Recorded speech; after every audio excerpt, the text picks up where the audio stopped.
Welcome back to the Fallout Lorecast, everybody. This has been quite the episode already. We've been trying to get Lainey onto the show. She's been having some audio issues with her computer. So instead, you're going to have just me and our very special guest for this episode, the second episode we have for the month of Spooptober, a man who you might know from the Fallout community, one of everybody's favorite people, somebody who just loves to give. He has set up Fallout for Hope 2 years running now. We're coming up on our second year. He is the brains, the genius behind the Chad of Fallout 76 podcast, a wonderful streamer, a wonderful creator, and a wonderful friend of mine also from the Fallout Hub show, Kenneth Vigue. Welcome to the show, Kenneth. How's it going? Good. I don't know what to say after all that. Well, you can say, but if you stick around, I have gotten pretty good at contacting people from beyond. So we'll try and use this crystal ball to contact Lainey later. Oh, I should have said, and seance expert. Yeah, there you go. There you go. I didn't know you were dabbling in the contacting of the beyond. Also, she's not dead. She just doesn't have audio on her laptop. So no, she has passed beyond our reach. Oh, all right. She's on the other side of the veil. All right. Yes. And if you are not currently watching us, we are in very spoopy mood, or mode, not mood, mood too, mood and mode. We'll just both, right? Like Ken's got a very spooky background. I changed the coloring on my screen so I look very pale. I'm kind of vampiric in appearance, and we've got the different colors behind me. So we're in the mood and the mode to talk what is to you, Kenneth Vigue, the most unsettling things in Fallout. And I want to kick this off. Because we haven't, I pitched you the idea. You haven't spoiled it to me yet. So this is going to be an experience for me because I don't know what you're going to say at all. This is a surprise for me as well. And I know on your show, the Chad of Fallout 76 podcast, you've done some unsettling things with the characters. I mean, you're the writer, you're the creator of the show. You've had the Sickle Man. You've had some the Overseer being a serial killer. You had some unsettling things happen to those poor characters, including alluding to sleeping with Deathclaws and the murdering of characters while they do certain things in the show.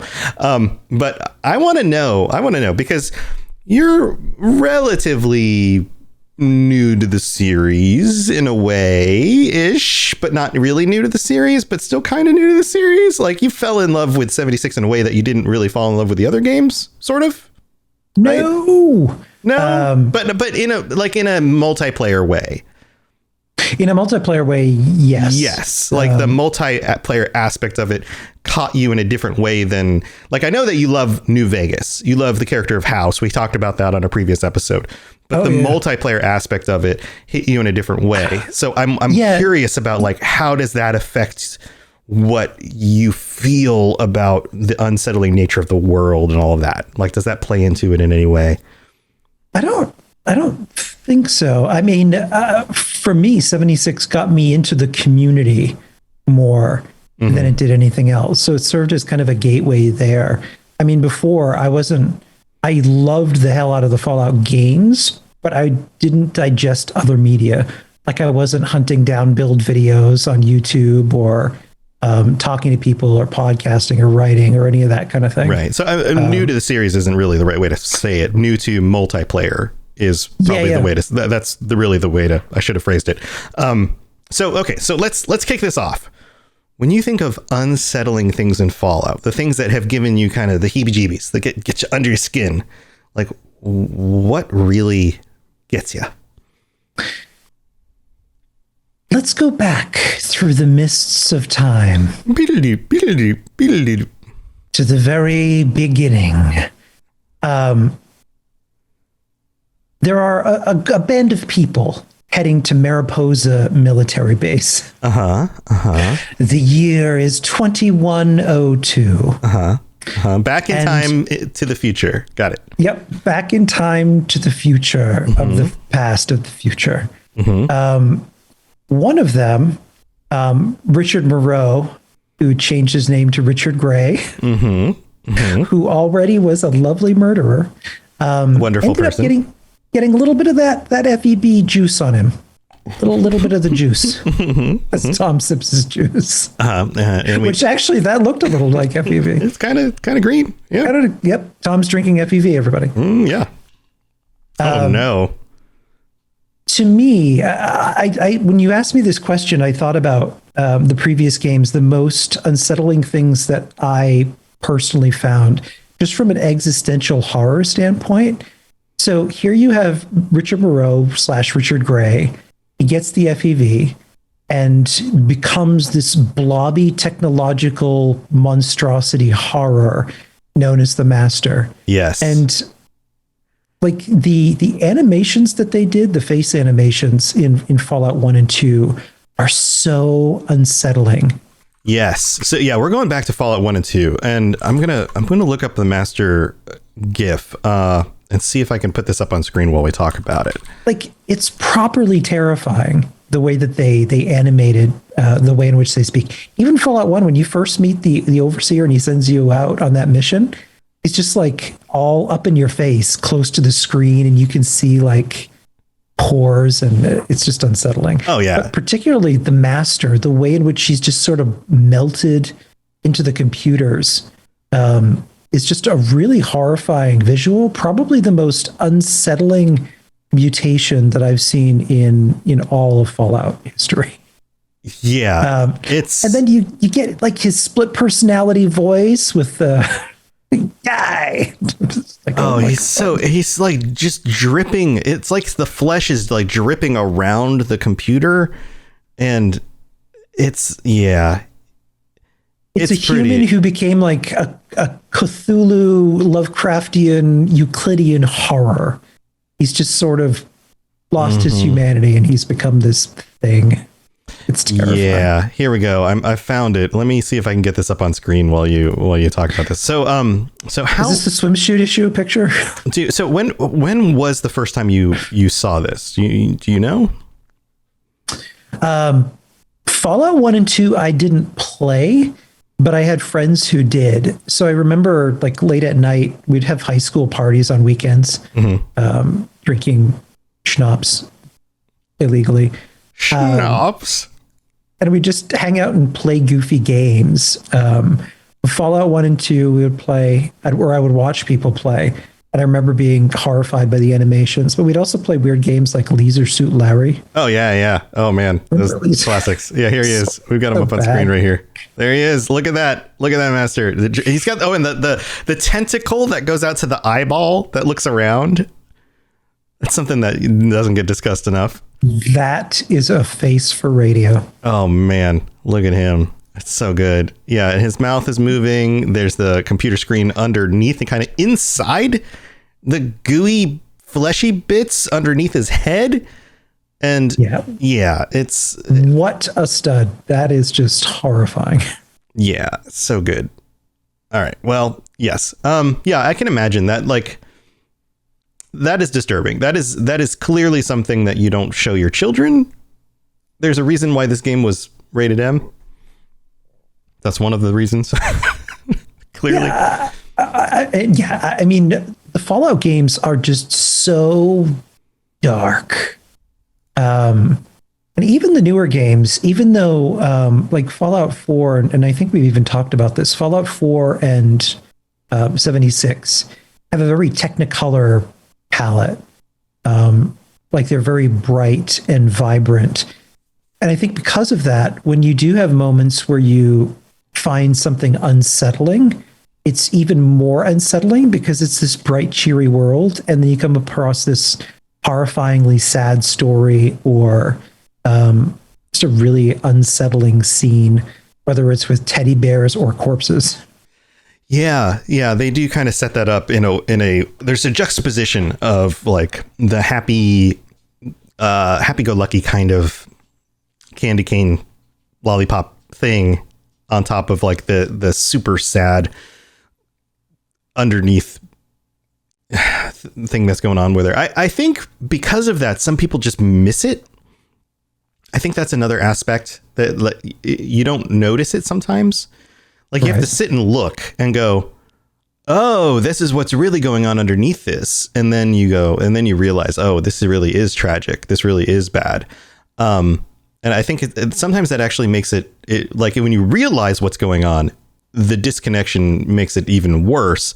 But I think that a lot of people who just play the game to shoot stuff and aren't paying attention to the story and what's actually going on, I think in some ways they just gloss over it. They don't see the terrible nature of what's going on. And so it kind of serves to do both things in a strange kind of way. I think you have to take time to pay attention more, like you said.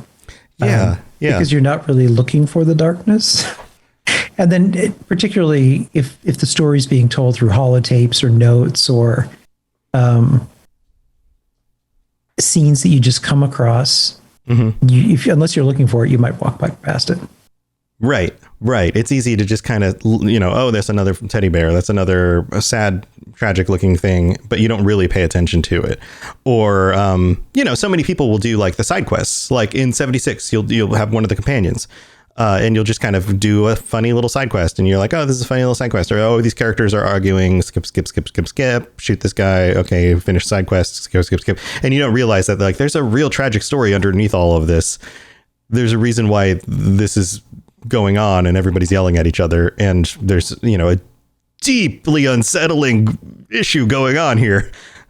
But okay, let's skip, kill somebody, move on, which and I think we get kind of desensitized to that because video games, like video games, kill a thing, move on, but like pause, kill someone, that should be unsettling in and of itself. Right. Like, kill someone. Yeah, no, that's a problem. Like, these are humans. Speaking of killing someone, that actually takes me into my next unsettling thing. Oh, okay. To me, the dark, bad ending of Fallout 1 is as dark as it gets. Okay. So like, lay this out for our listeners, especially the ones who never got to play Fallout 1. So you get captured. And you're not given a choice. You end up having to disclose the location of your vault. And the super mutants just head on out there, bust their way in. And the cutscene that plays while you're being turned into a super mutant yourself, struggling in this burlap bag, being dunked into the same pit from Tim Burton's Joker movie. Joker origin story from the first Batman movie. Right. Like that looks like the same vat, exactly. So then the super mutants bust in, and just it is a cutscene of pixelated horror. They're just ripping people in half and shooting people. And then they cut to the overseer on like this OP tank with machine guns. His desk just rises up off the floor and is firing away. And it's you as a super mutant that climbs up on it and proceeds to beat the living crap out of it. Right. It's just, that is as dark as it gets. It's probably the darkest ending in any Fallout game I've seen. Yeah, you turn against the very people who sent you out in the wasteland to help save them. Yeah. Yeah, as a super mutant. Yeah. We don't get endings like that in modern Fallout games. Yeah, they do pit you against the other factions that you may have helped out at some point. Like you get the like either or options of like, well, do I save these people or save these people? Now I have to go against people that I might have become friends with. Like you do have the rock and a hard place dilemma, but you don't get the whole let's Fallout 3, for example. There's not a situation where you go evil and turn against Vault 101. Like that's not an option. I mean, you kind of can. I mean, you can pretty much just kill everybody. My favorite thing, because I found Amada so annoying.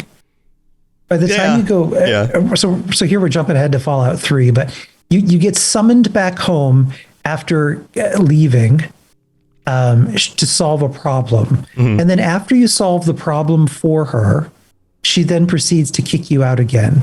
And at that point, you can just kill her, which I find to be very satisfying. I mean, you can, but it's not like it forces you into an ending that requires that, right? Yeah. Nekamata in chat says, yeah, she's kind of a brat. Yeah,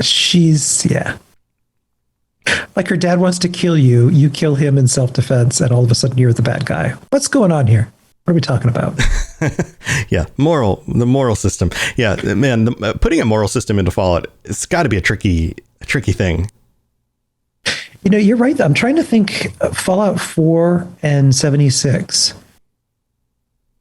don't have that degree of darkness that even we had in Fallout 3. Fallout 3 was pretty dark.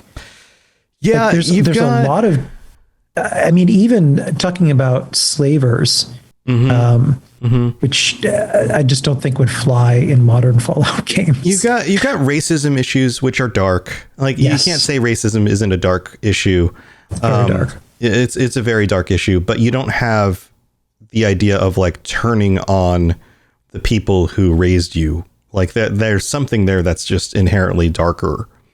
Right. You know, because I mean, yes, objectifying other people simply because you don't know them is a dark thing, but knowing people and going against them, that's just even a step further, because it goes against their trust. Yeah, it's Fallout 3 in New Vegas too. The dark choices that you have there are really interesting. Yeah, well, New Vegas, I think New Vegas at its core is darker than the others, the other modern games. Would you agree? Yeah, I suppose that's true, because when you talk about Caesar's Legion, Yeah, Lord. yeah. I mean, you're talking about maybe 15, 20 minutes into the game, you're running into a town that has been set on fire, and everyone crucified, and then that one derpy guy that had the haircut like curly, like Mo Howard from the Three Stooges is like, yeah, I won the lottery, before he runs off into the sunset. Right. And then it's just a whole town crucified. It's just so, yeah. Yeah, that's pretty dark. That's pretty dark. So do you have something on your list for Fallout 3 and New Vegas? Are we going through each of the Fallouts? I thought we'd go chronologically. Okay. Yeah. Okay. Let's move into Fallout 3 then.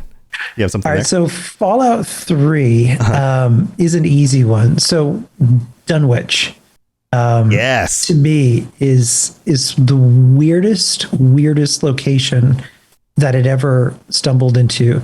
And I remember vividly, I remember so much of Fallout 3 vividly because it was the first one that I played and fell in love with. But I remember I was playing late at night, and I'm moving through Dunwich, and you get all of these crazy messages as this person is slowly transforming into something, into this ghoul. And then he says the name Alzared. And Alzared is interesting because it was in Lovecraftian lore is the writer of the Necronomicon, the Mad Arab. So you've got this fun Lovecraftian tie-in, and then you get down into the bottom of it with that weird creepy obelisk and these extra creepy ghouls. I also did like too, when you get to the Point Lookout DLC and all of the weird stuff with the cultists and the Punga. Yeah. Yeah. And then you find the Krivbekne, the dark tome that you have to bring back, or you have the option of bringing back to destroy on that altar. It was, I think, one of the first ways that they tie in DLC back into the main game. That was done incredibly well. But I remember getting so freaked out moving through there because the encounters with things that threaten you they're well paced. Right. Meaning you don't. You're getting a phone call. Ken's getting a phone call. He's a busy guy. I had to mute my phone call. Yeah. So the tie back in and the pacing of it. Yeah, the tie back in was done really well. Like you're able to get properly creeped out by the music and the atmosphere and everything. The excuse me, the Dunwich horrors part of it, that whole building. Fallout 3 was my first introduction to the series because although I should have probably been playing Fallout 1 and 2, I missed those games. I was playing other games and didn't know anyone else playing those games at the time. So I totally missed out on them when they were in the meta, right? When people were playing them, totally missed out. And so I jumped in at Fallout 3, and when I got to that building, when I didn't finish the main quest line, I started exploring the world. I got to the Dunwich building, and that was when I really started paying attention to the situational storytelling of the game. I really started reading the things I was picking up and noticing the environment. And then I got down to the bottom of the building, and it was almost like working my way through that building compelled me to do so because of the way that it was set up. And that's when it clicked, because I was still new to the game and I was still new to the series, but that's when it clicked. And I was like, this game is different than other role-playing games that I've played. This game is doing something different. It's referencing more than just its own world. The writers are pulling in influences from, Cthulhu-esque media. There's other stuff going on here. It really is doing more.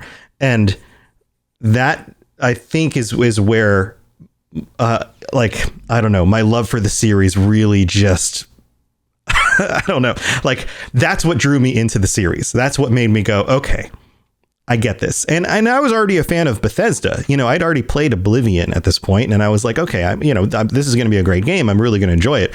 But that's where it really clicked for me. And I was like, okay. And I was very, very creeped out by the time I got to the bottom of the building. And I was like, okay, I get this. This is good. This is okay. I'm good. I'm down for the ride. If they're doing this with this building, what the heck else is out there in this wasteland? Awesome. Yeah, the Dunwich building was incredibly well done. Something else from Fallout 3 that was really sad and unsettling that you had to really look around for. The signals throughout the wasteland. So like you switch on, you find Signal Oscar Zulu or any of these other ones.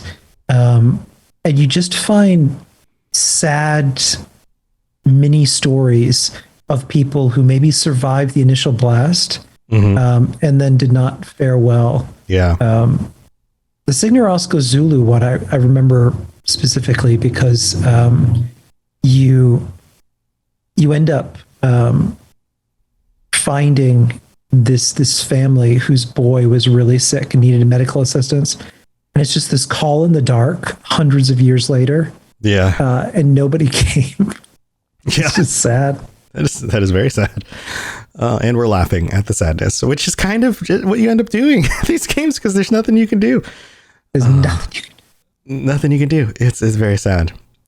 So are we on to New Vegas now? I had one more really good one for for the Ray Bradbury is one of my favorite writers, and I remember being in downtown DC, and you come across the McClellan family townhouse, and there's a Mr. Handy inside who's just kind of doing his thing, talking about the family, and you end up going upstairs, you find the kids dead. Mm-hmm.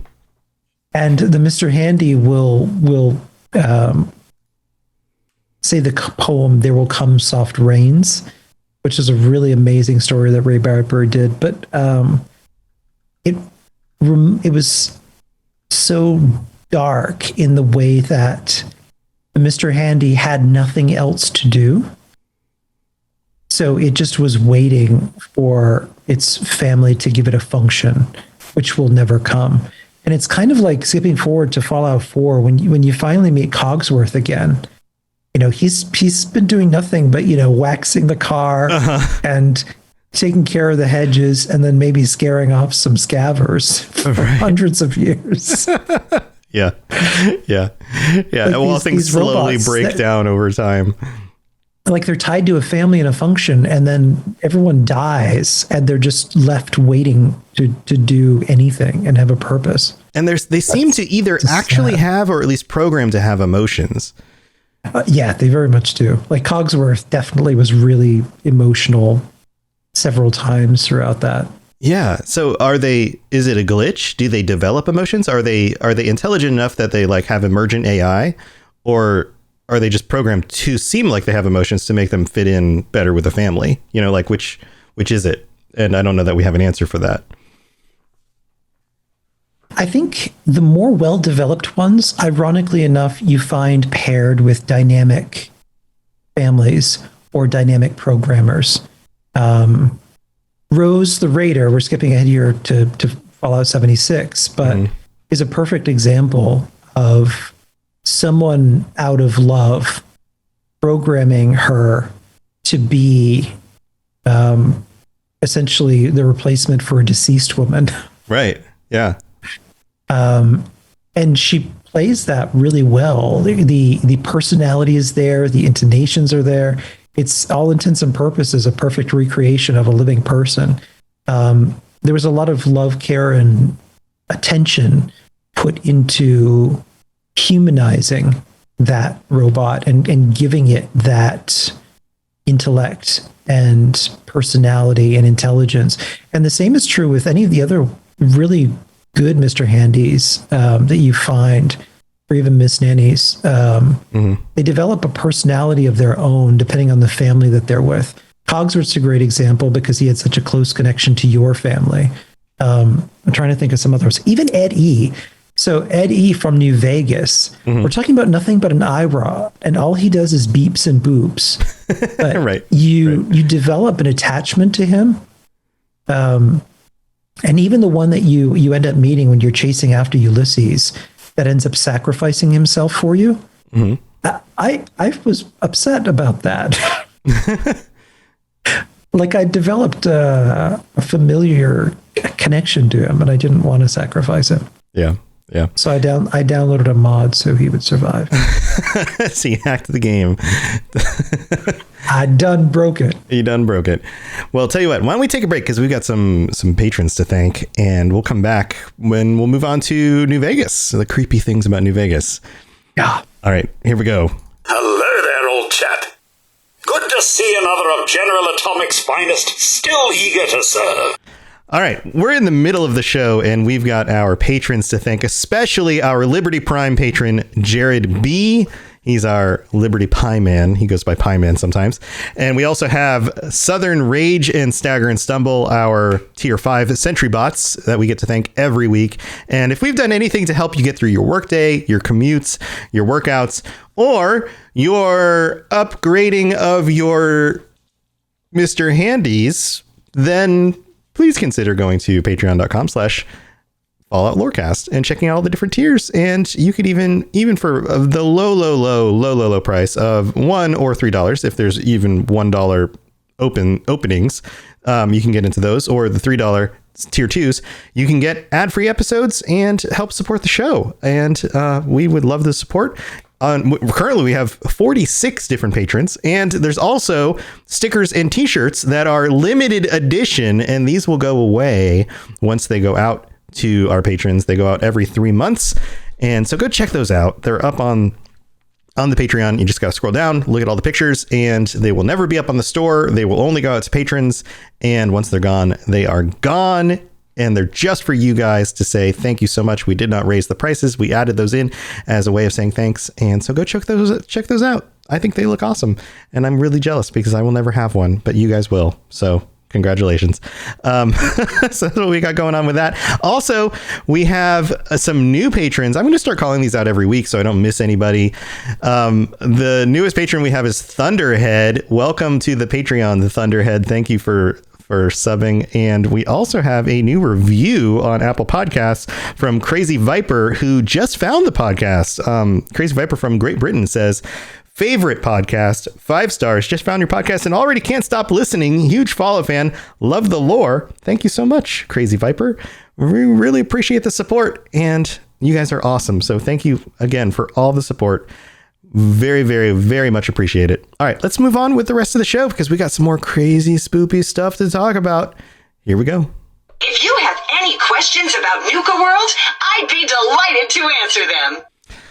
All right, Ken, what do we got to talk about here for New Vegas? What really creeped you out? What's really unsettling? Out of all of the vaults that I've ever encountered in any Fallout game, Vault 11 to me was the most unsettling on so many levels. Okay, so Vault 11. Yeah, and lore-wise, it has a lot going on, so I made some notes. Uh-huh. Okay. So Vault 111 was a social experiment in the same way that many of them were. And what made Vault 11 interesting is that it was very much like Shirley Jackson's The Lottery or The Wicker Man. Right. This is the one where they sacrifice somebody every year in order to and keep the vault going, basically. And this gets into some pretty dark territory. So the experiment was they had to sacrifice one of them each year, or the computer would kill everyone. In actuality, what it was designed to do is if they chose not to sacrifice anybody and say absolutely not, then the experiment would end, the door would open, and Vault-Tec would commend them essentially for their commitment to human life. Yes.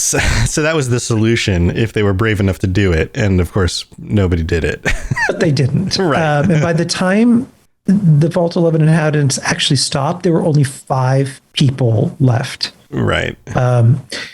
Where this gets into some really dark territory is that over time, this ended up evolving into multiple different political factions.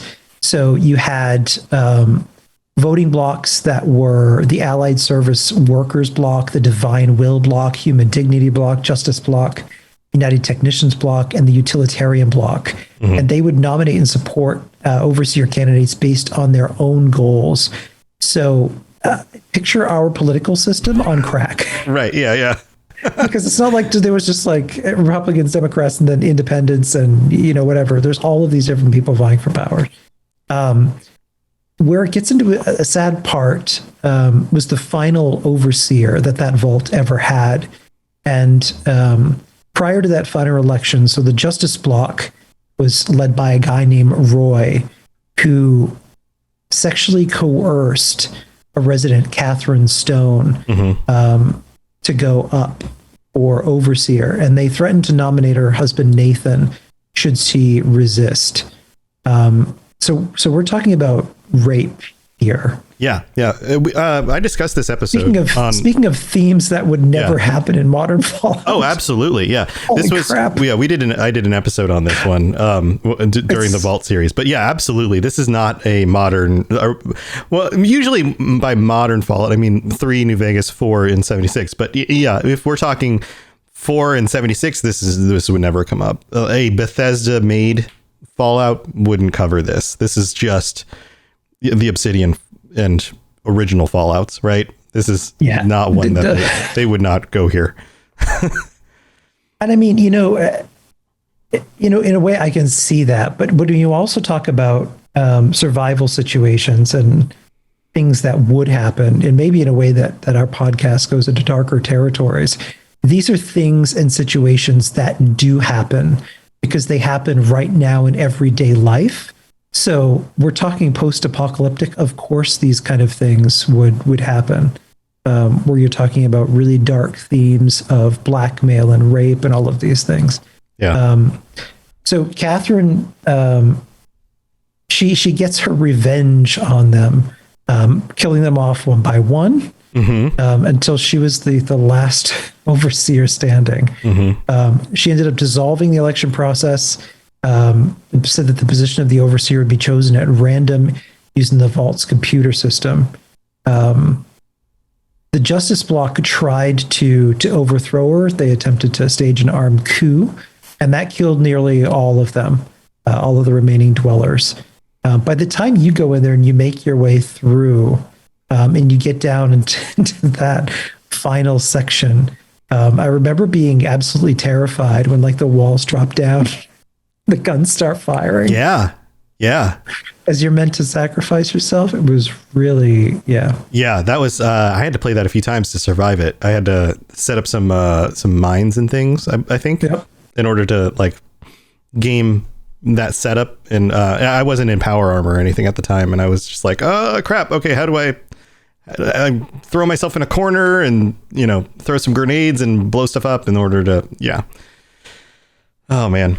Yeah, but that whole thing is pretty dark. That's this is not like, oh, death claws are scary. This is human beings do terrible things, and that is extremely unsettling. Yeah, it reminds me almost Stephen King's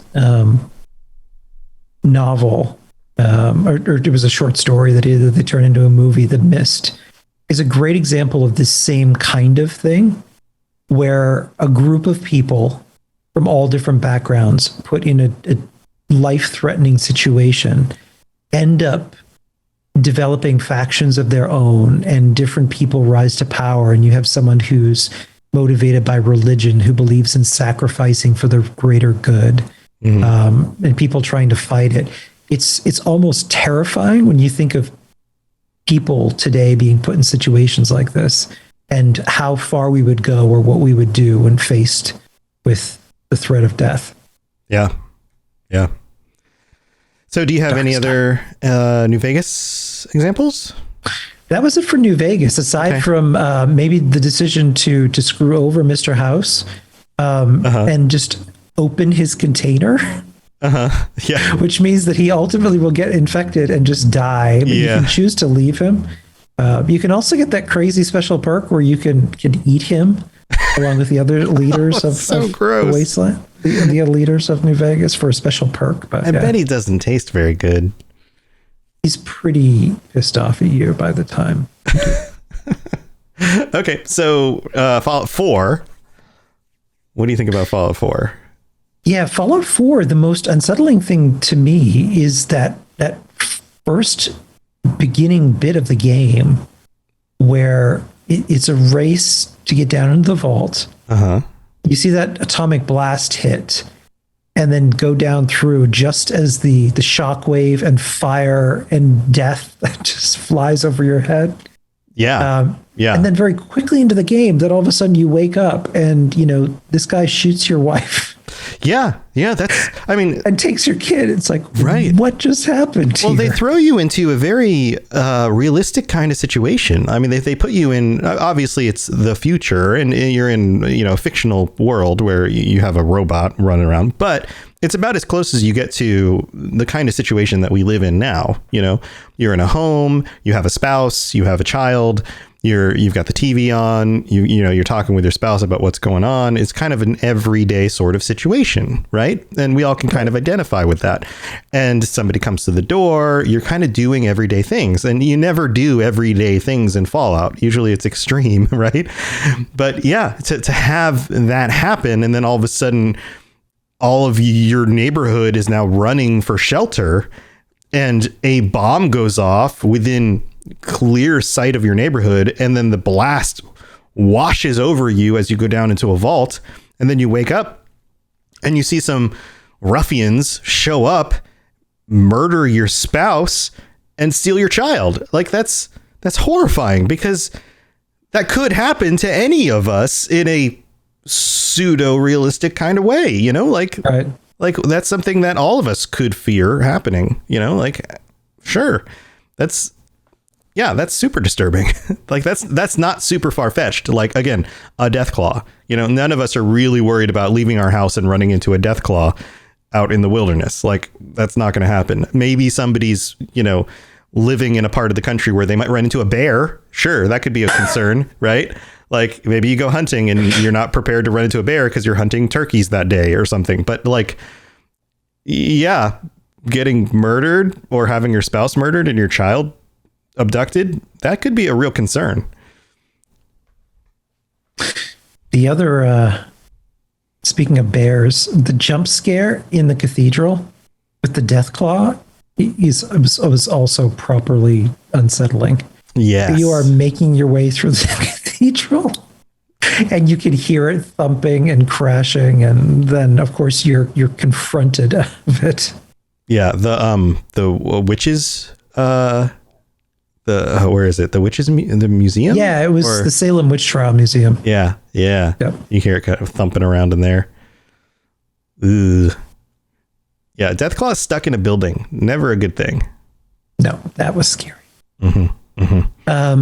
The other interesting thing, it's sad, when you get into the RoboBrain Center and you find out more of the backstory about the RoboBrains, that is some pretty sad stuff.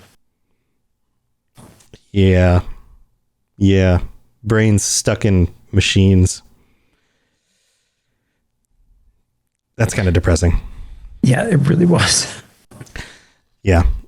What do you think about the living in the what was the DLC with the mist and the people up on the shore? Yeah, Far Harbor. The spooky mists and dealing with that whole situation. That's kind of unsettling, right? Yeah, the creatures coming out of the fog was definitely freaky. To me, I think the most weirdest thing about that one is you go on that random thing. I can't remember the name of it. It's the red something. I remember a fisherman telling the tale. Mm-hmm. So you go out looking for it to this island. Mm-hmm. It ends up being a nothing burger, and then the real one comes. Right. And it's just this gigantic, like Mirelurk queen with this red eyeball. Yeah. But the idea of like living in a place where like dark, creepy mists are and monsters come out of the mists, like that's some traditional horror type stuff, you know? Oh yeah. That's pretty fun. All right. So is that it for Fallout 4? That's it for Fallout 4. Okay. So now we're up to the modern one, Fallout 76. What creeps you out the most about Fallout 76? Fallout 76, Alpine River cabins.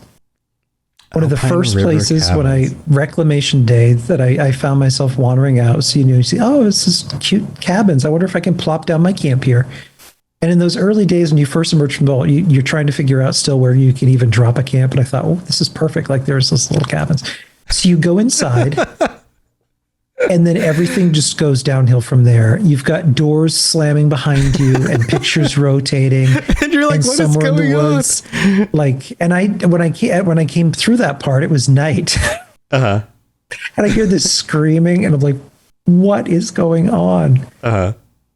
Yeah. Yeah, that's pretty cool. When I first got there and I started noticing things were going on, like I had played enough Fallout that I was like, okay, what's up? Like, what is going on here? But it does have that, like, there is something unsettling thing going. But here's the thing. If you played the game in the first year before Wastelanders came out, you knew there weren't other people around. So you knew it was something. You know what I thought it was? I thought it was a Wendigo. Oh, okay. I saw what the Wendigo looked like, and I was like, nope. So I was waiting for that jump scare. Like I thought when I got to the final cabin, it would like bust up out of the floors. Okay. Yeah. See, I knew there weren't any other people around, so I knew it wasn't like humans. So it must have been like automated. There was some sort of automation happening, which kind of ruined it for me. Had I waited and got there after Wastelanders, then I may have actually thought there was somebody out in the woods that was like in trouble or something, because it wouldn't have been spoiled for me, you know. But yeah, but yeah, I could totally see running into that, going like, okay, is somebody in danger? What is going on? Is there actually a ghost here? Like, what is that? Because ghosts exist in Fallout. That's a thing. Like, that's happened before. Tanagra Town is pretty weird. When that vault blew and the FEV just accelerated plant life growth in the mire, you had all of these tentacle-like vines growing everywhere. You get the strangler hearts that grow. And then Tanagra Town just gets lifted up into the sky. Yeah. I remember finding that and thinking, good Lord, what happened here? Yes. I loved the mystery of like the vines and everything, going like, what caused all of this? And then it would have been cool to be part of like the design team conversations about like what did the vines do? You know, like how did they lift up the town? What did that look like? It must have just been a really rapid, crazy, fast growth. And then they just stopped. Yeah. Yeah. Cause that's what it looks like. Yeah. But it's one of the weirdest places in all of Appalachia. And then when you're making your way up it, you have to be really careful. I've fallen and died off that thing so many times. Right. It reminds me of like old Jack and the Beanstalk cartoons, where like the beanstalk comes up real fast and like the fronds and like branches of the beanstalk like lifts like cows and barns and things up with it, you know? Yep. Yeah. But yeah, I love the aesthetic of some of that stuff, like the cars and the other things that are just kind of like propped up and weird. It also gave me that sense of like, is this going to move again? Is this done moving? Yeah, like, is it going to just keep growing? Right. Are more of these going to just all of a sudden sprout out of the ground somewhere? Is this done? That's a little bit frightening, because the whole idea of plants doing stuff like that is kind of scary. The Strangler Hearts are very Little Shop of Horrors too, but it's also really creepy how they can compel and control other creatures. Yeah. It's really weird, in almost like a parasitic, symbiotic relationship, which is odd, interestingly, when you think about how the Strangler Heart compels, the Flatwoods Monster compels, and the Scorched Plague compels. There's probably a message there somewhere, but it's interesting how many things have a very compelling message. Right around in that same corner too. Remember the sunken church? The creepy organ music playing at night. Yeah, that was creepy. Yeah, churches. Anytime you take religious imagery and you make it particularly creepy is always nice. That's always cool too. So, okay. So you have any other 76 stuff? Just the encounters with cryptids to me are always frightening, particularly in the early days. And for any new players coming to the game, the mechanic that they built in, where the Mothman slowly stalks you before your first actual encounter, is terrifying. Like, I don't know how they coded that, but you'll just be minding your own business, walking around late at night, skipping along with your pigtails flailing in the wind. And then you'll just see two red eyes in the distance just glaring at you. Yep. And then if you approach it, it'll just take off and not engage with you. And then I think it's by the third encounter that it'll attack. But is it coded like that? Jessica Starr was on last week and we talked about that a little bit. And I think that's really smart how they set that up, because it does have you on edge and you're just like, what is that? What is going on? Yeah, I think it would be cool if more stuff did that, just in general. If there were more things that would just kind of watch you from afar and just kind of follow you around. There's just something about that. This idea that like, yep, I'm being followed. This is creepy.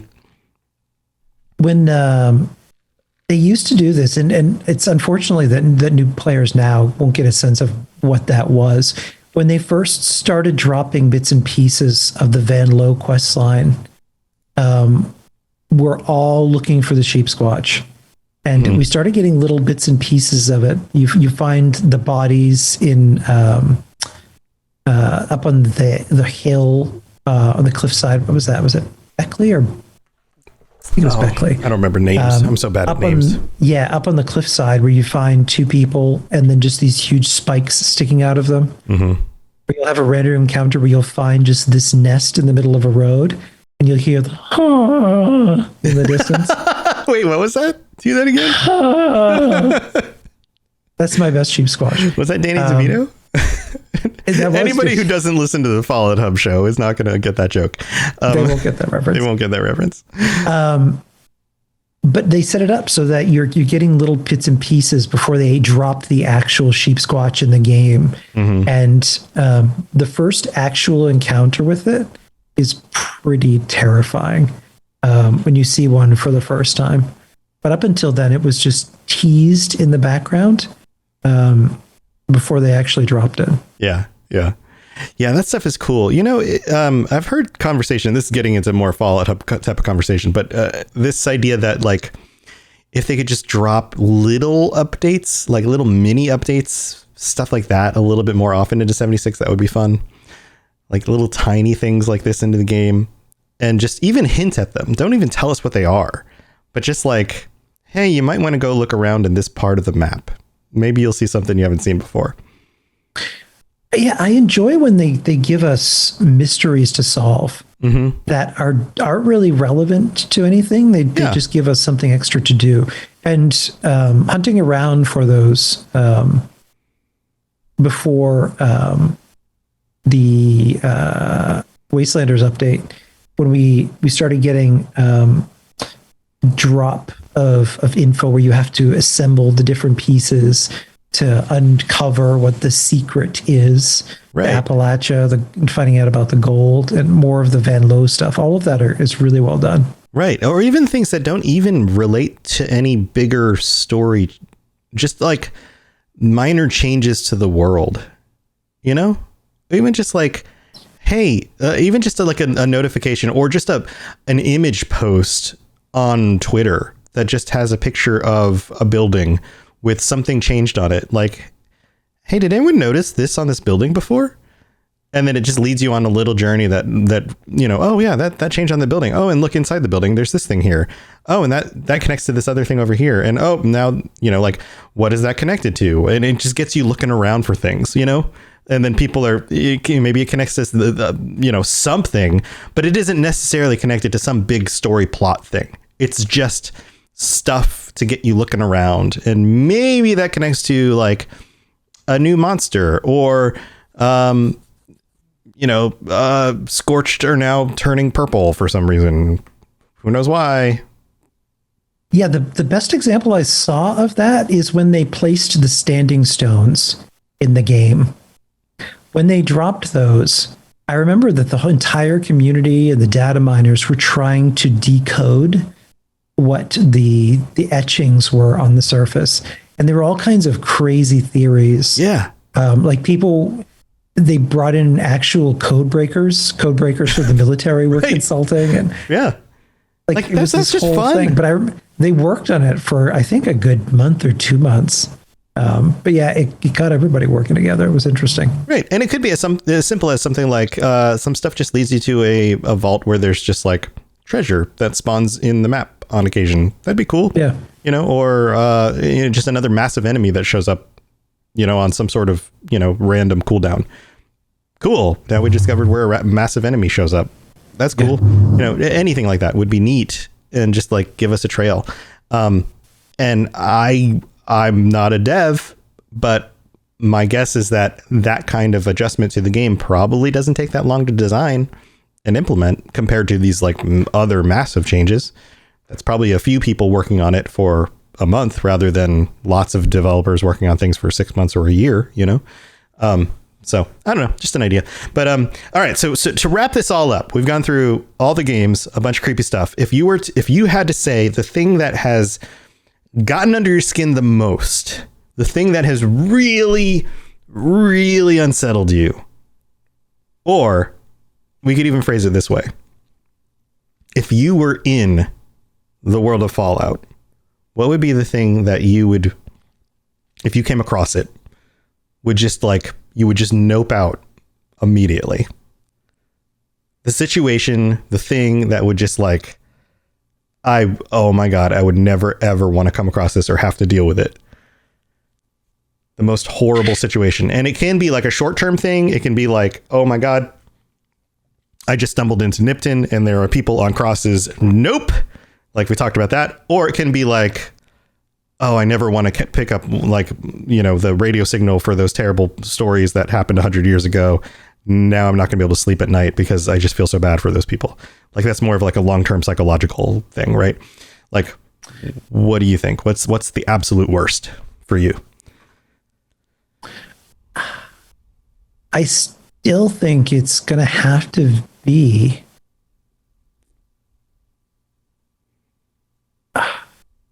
Yeah, it still has to be the Master.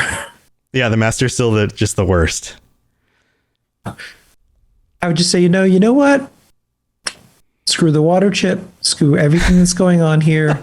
I'm going to go build a little house and you all can figure it out. Because there's a man blob thing on a machine and I'm not really interested in any of this. Right. Okay. Like you finally get to the place where you get face to gooey drippy face with the Master and he just starts doing his like weird talky thing at you and you're just like, see you later. Never mind. I just killed however many super mutants to get here. Roll credits. Nope. I am done. You're the thing behind this? No, thank you. Okay. Nightmares forever. Yeah. All right. All 13's over there. Here's a map. Leave me alone. Goodbye. All right. I'm going to go crawl in a hole. I'm going to go live in a hole for the rest of my life. Just leave me alone. I'm good. All right. Cool, man. That's awesome. So I know you're working on some fun new stuff for your Chad Fallout 76 show. What do you have coming down the way? I know you have some like massive episode stuff going on. Like what else is coming? Yeah, we do. We just dropped a mini-sode that Clint Winbury, who voices Moose, wrote, and it is so funny, called The Great Beer Run. And in the next few days here, we're dropping part 1 of our Dark Halloween special. I was going to, and this is kind of also a Fallout Hub conversation. Normally, I like dropping mega episodes because they're kind of like almost feature length movies. Yeah. But what I found, and I even polled on this, people like hour long episodes. So even if I break it up into multiple parts, they prefer that as opposed to like these 2 or 3 hour episodes. I agree. I find it easier. Yeah, I find it easier to get through an hour episode and then pick up on the next release than to remember to go back and continue listening through a really long podcast. Yeah. So I'm going to drop that part sooner, but it sees the return of Mr. Dark, played by Andreas Somville. It is probably, speaking of unsettling things, this is the darkest episode we have ever done. Oh boy. It goes into some pretty dark territories. And Simon's character is going to be changed significantly after it. Never be the same again. He will not be. But it also introduces a new character called Dolos the Archivist, played by Bethesda's Ferret Bowden, nice. Which I was really excited to write for, and he did an amazing job. Oh, that's great. Yeah, Ferret's such a cool guy. That'll be exciting. He really is. It'll be cool to hear him. Well, that's super fun. Anything else coming that you want to share before we head out? After that, it's full steam ahead for Fallout for Hope, which is December 4th to the 19th. Yes. So be ready for that. Lots of people will be streaming and supporting that. And we've got a big goal this year. We do. What's the goal? $500,000. $500,000. They need to relaunch the what was the name of that movie? Why is that my Austin Powers? Austin Powers. My brain was just blanking on that. Austin Powers. That would be really funny. I would love to see another Austin Powers film 20 years later. Yep. Oh man.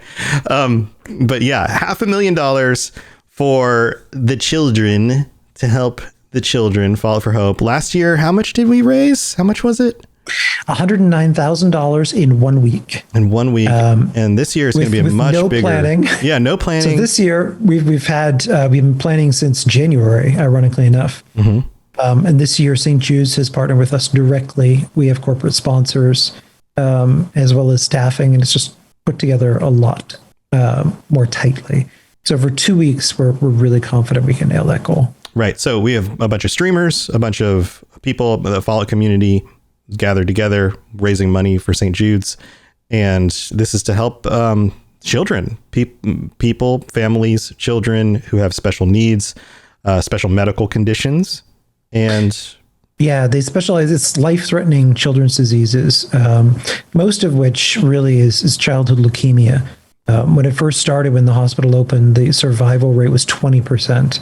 But thanks to the hospital, they've got that up to 80%. That's amazing. That's amazing. What a wonderful thing. Talk about like terrible, horrific things and actually making a difference to remove those terrible, horrific things. So that's amazing. So definitely a cool organization. Yeah, the families never see a bill of any kind, which cannot be said of most hospitals. So the child is taken care of, the family's needs are taken care of. It's all good. They never see a bill. Yeah.